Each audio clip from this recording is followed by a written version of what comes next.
तो बच्चों, आज हम इस बारे में डिस्कस करेंगे कि किस तरह से मैथ एग्जामिनेशन में पास हुआ जाएगा।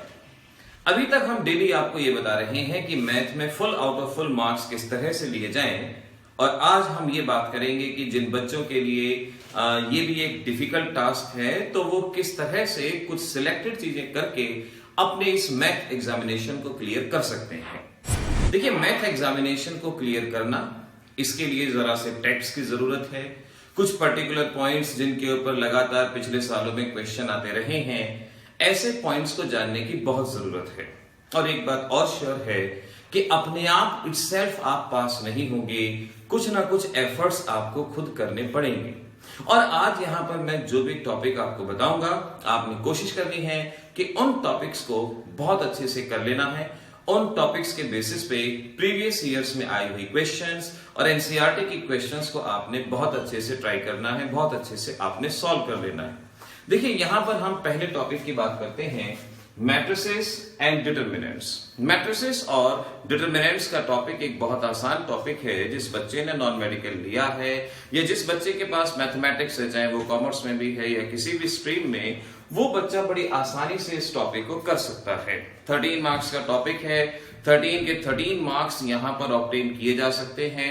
बाय चांस 13 ना पहुंचे, 10 मार्क्स भी पहुंच जाएं, वो भी बहुत है, लेकिन इतना श्योर है कि यहां पर 13 मार्क्स बहुत आसानी से ऑब्टेन किए जा सकते हैं। तो मैट्रिसेस और डिटरमिनेंट्स का टॉपिक, इनके बारे में हमने पहले भी वीडियोस अपलोड किए हैं। आप उन वीडियोस को मैथ की प्लेलिस्ट में देख सकते हैं कि मैट्रिसेस और डिटरमिनेंट्स में क्या क्या करना है।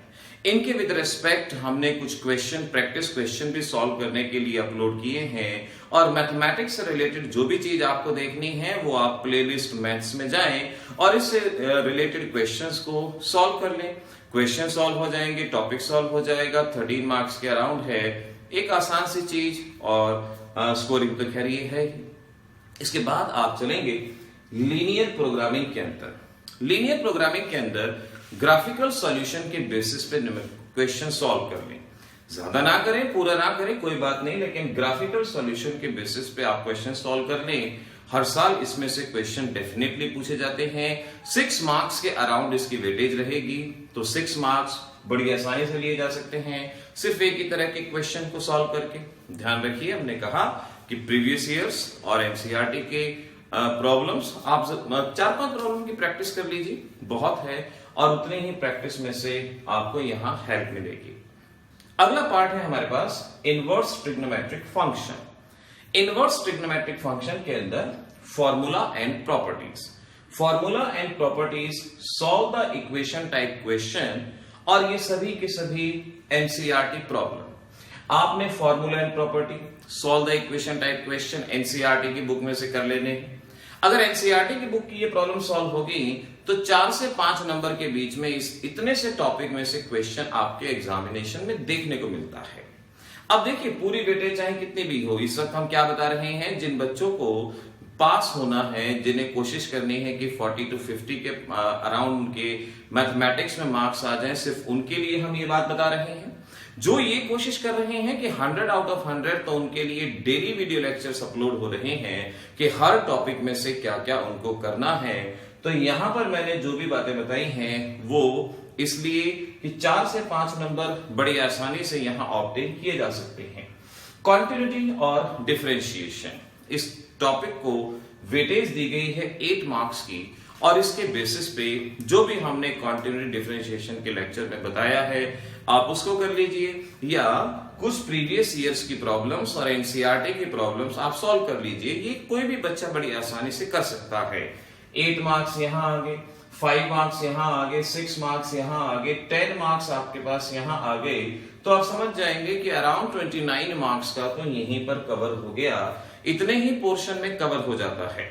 And then application of maxima and minima, tangent normal, increasing and decreasing function, कुछ ही सिलेक्टेड प्रॉब्लम। इसमें से application of maxima and minima, tangent normal, increasing and decreasing function, कुछ सिलेक्टेड प्रॉब्लम्स। सिलेक्टेड प्रॉब्लम से हमारा मतलब है प्रीवियस ईयर्स में आई हुई प्रॉब्लम्स या हॉट्स क्वेश्चन जो कि आपके किसी भी सैंपल पेपर में मेंशन होता है, आप उसको कर लीजिए। 6 मार्क्स के अंदर ये आ जाएगा। यानी अगर पास होने का मटेरियल कहा जाए तो इसी कॉलम के अंदर प्रेजेंट है। आप इतने ही कॉलम को बहुत अच्छे से कर लीजिए, आपकी नैया पार हो जाएगी, बड़ी आसानी से आप पासिंग मार्क्स ले सकते हैं।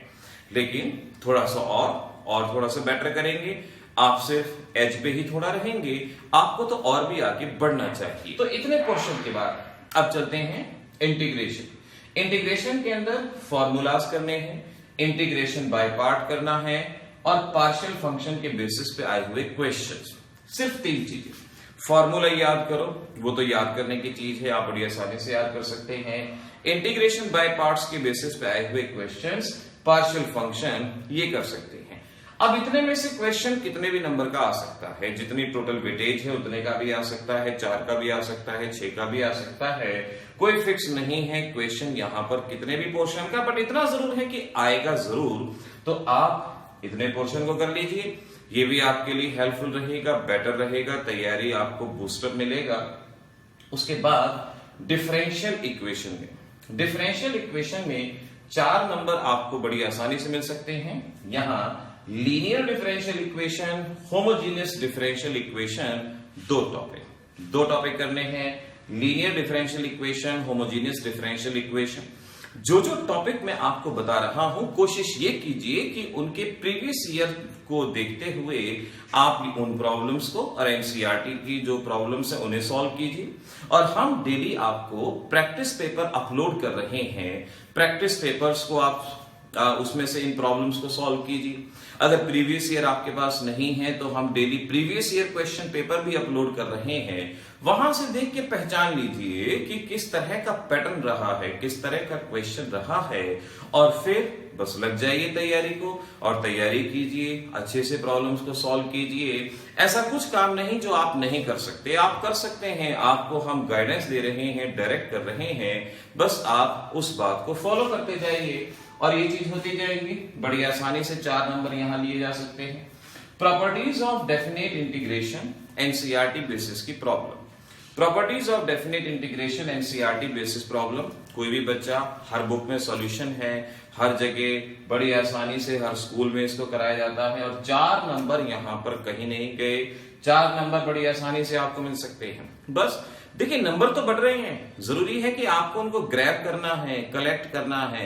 अगर आप आंखें बंद कर लेंगे तो कैसे कलेक्ट करेंगे, आप कलेक्ट कीजिए। Area bounded by 2 curves, area bounded by 2 curves, NCERT की problem. Area bounded by 2 curves के बेसिस पे एनसीईआरटी प्रॉब्लम कर दीजिए, 6 नंबर आपके पास आ चुके हैं।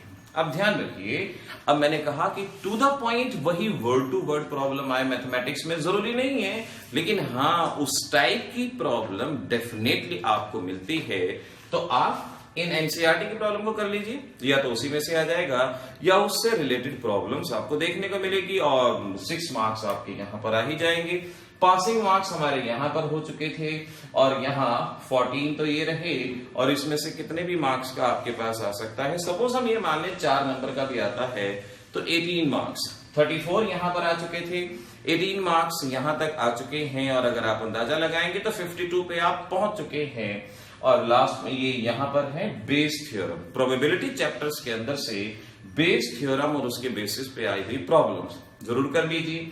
4 से 6 नंबर में ये भी आपसे पूछा जाएगा। अब बेस थ्योरम है, 4 से 6 मार्क का है, प्रीवियस ईयर के ट्रेंड को फॉलो कीजिए और ये भी आपके पास आ जाएगा। 52 मार्क्स के अराउंड यहां हो चुका था, 4 से लेके 6 नंबर हम 5 भी लगा ले, 57 के अराउंड यहां पर आपका हो ही जाएगा। अब बचता है 3D ज्योमेट्री। नाउ इस चैप्टर में से आपको लाइंस के बेसिस पे कुछ क्वेश्चंस को करना है। लाइंस में shortest distance between 2 lines, shortest distance between 2 line, intersecting line, coplanar line, image of A point on A line. Now ये बहुत आसान से कुछ छोटे से टॉपिक हैं जो हर बच्चा इसको कर पाएगा, हर बच्चा आसानी से कर सकता है और 6 मार्क्स में ये रहेगा। 52 + 5 57 तक हम यहां आ चुके थे, 6 मार्क्स ये रहे 63, यानी फर्स्ट डिवीजन से ज्यादा मार्क्स 63 के अराउंड अगर मैं 63 कहता हूं तो बहुत सारे बच्चे ऐसे भी हो सकते हैं जो उसमें से प्लस ही रहे, पेपर के पैटर्न में उसमें से ज्यादा ही रहे, इतना तो कम से कम इसमें से आता ही है। पास पैटर्न यही है कि जितना यहां बताया ये तो आना ही है, 63 मार्क्स का तो ये चीज आनी ही है। अब क्या पता एग्जामिनेशन में और इसमें से पोर्शन पूछ लिया जाए, 70 के आसपास पहुंच जाए, बाय चांस 4-5 नंबर कम भी आए तो 60 के अराउंड रह जाए, 55 के अराउंड रह जाए, लेकिन कहीं ना कहीं एनालिटिकल कैपेबिलिटीज के बेसिस में हम यही तो कह ही सकते हैं, अगर इतना पोर्शन आपने कर लिया तो आप 50 से 70 मार्क्स के बीच बड़ी आसानी से पहुंच सकते हैं। नाउ 100 में से 50 to 70 मार्क्स, आप बात कर रहे थे पास होने की, यहां हम फर्स्ट डिवीजन को भी क्रॉस कर चुके हैं। 50 to 70 मार्क्स आपको यहां पर बता चुके हैं किस तरह से लेना है, और इनसे रिलेटेड प्रैक्टिस क्वेश्चन भी हम डेली अपलोड कर रहे हैं, प्रीवियस ईयर क्वेश्चन भी डेली अपलोड कर रहे हैं।